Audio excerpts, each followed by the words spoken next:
Orzu. Hikoya Ijod sehri Telegram kanalidan olindi. Farzandim dunyoga keldi. Bu xabarni samolyotga ulgura olarmikanman degan xavotirli xayol bilan band paytimda eshitdim.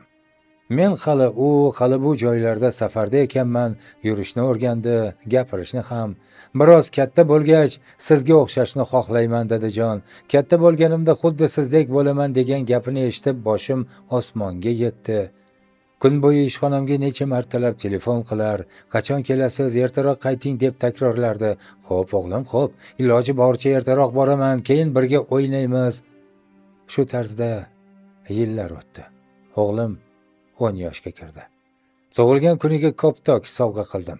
Judayam suyundi. Bo'ynimdan quchoqlab rahmat aytdi. Keyin dada birga o'ynamaymizmi dedi quvnoq ovozda. O'ynaymiz albatta o'g'lim, faqat hozir emas. Ishlarimni bitiray, xotirjam biror joyga borib